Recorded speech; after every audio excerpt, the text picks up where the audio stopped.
With the rise of mirrorless cameras, one of the attractions is their hybrid nature, the ability to not only take still photographs, but also to do video. And that is a bit of a challenge. Whilst a lot of photographers think about the composition of a single image and how they portray that single image, a few then take it to that next level where they use a series of images to tell a story or a composition that is bigger than just one image. With video, it's another step up, and it's quite a big step up because you really need to get into storytelling to be successful and really captivate your audience. So we're going to look at that in this video, and let's get into it. So this is the Temple of Debod in Madrid, one of the best locations really for sunset. What you'll see is that around it normally is a beautiful pool of water to give you some great reflections. However, no matter how much planning you do before you get somewhere, you can never predict that they're going to drain the pool. So whilst my sunset photograph has been slightly derailed, I thought I'd just get into the concept of storytelling. We'll probably all have come across it in our childhood when, alongside game playing or role playing, we use storytelling to really learn and develop our characters, our morals. All of what we know today was largely built off of storytelling, probably at its core. At its simplest, storytelling is creating a beginning, middle and an end to a video or a story. However, you can get into more serious concepts around storytelling, such as Freytag's triangle or pyramid, and that was used by Aristotle, Shakespeare, and in the modern day, the ad industry to create really compelling stories. It's built around a 5-act or 5-chapter principle where you start off with the exposition, you have then the rising action, the climax, the falling action and denouement at the end to build a really compelling and captivating story for your audience. So let's look at the different stages and see how we can build that into our videos.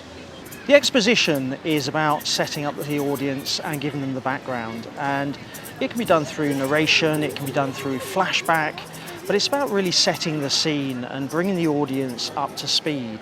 So with rising action, what you see is the story building, the audience are taken on a journey, and there are perhaps a couple of adversaries who are pitted against each other, and it's leading towards an obvious climax of the story.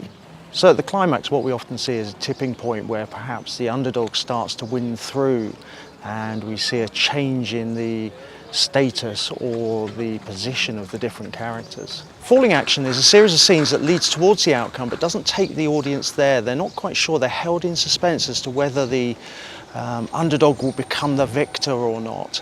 And it really is the aim of building tension as we move towards the conclusion of the story. And then finally, denouement, where the outcome or the conclusion of the story is revealed to the audience finally. So what does this mean for us as videographers? Well, it means we've got to do a lot more prep work, as I'm finding. We probably need to create a script. I'm using a script today. We've got to turn that script into a shot list. We've got to then think about capturing and how we're going to capture those shots. We've got to think about the continuity. I'm afraid I'm not too good at that because you'll see in this video my clothes change between scenes because I haven't filmed them all in one go and I haven't got a wardrobe that's the same. We've got to think about the lighting. Are we taking shots in the morning, the afternoon, the evening, which all have different lighting, different colour balances? We've got to think about the direction of travel of the actors in each shot. Does it work for the audience? Does it lead them on the journey we want them to go on? It's very much a non-linear process, and therefore we've got to think about how we're going to capture in a non-linear way, but then bring it back together in a linear sequence for the audience to tell a story. So editing is a really big part of it, to create that coherence and that story. We've got to think about the visuals, we've got to think about the narration, we've got to think about the cuts, the joins and the transitions. I'm on a journey in this, and it's a real challenge for me. Step one was really learning about the technicalities of video, how to capture video, how to create video, how to edit video. I'm now moving into that beginning, middle and end stage where my storytelling is hopefully getting to a bit more basic. However, I probably want to go to somewhere between basic storytelling with the beginning, middle and end and Freytag's pyramid. For me, it's a balance of time and quality output, because to produce videos with beginning, middle and end, it's relatively straightforward. To create something that is more akin to a 5-act model, you've got to really think about that continuity, the filming, the creation. It takes a lot more time and effort. You've perhaps got to have multi-locations. You're bringing in a level of complexity that is significantly higher than that basic beginning, middle and end. I think video is a really important medium for the future, but it's a big step up. For me, it's a skill that can be not only used on this channel, but in my wider business. I get a buzz out of learning new skills. So for me, it's not just an investment in the future, it's about personal satisfaction in really developing and growing in a new area. I hope you'll see my content grow in terms of storytelling and branch out from some of the content I've been doing to date into new areas. So my sunset location for this evening isn't quite working out as I thought.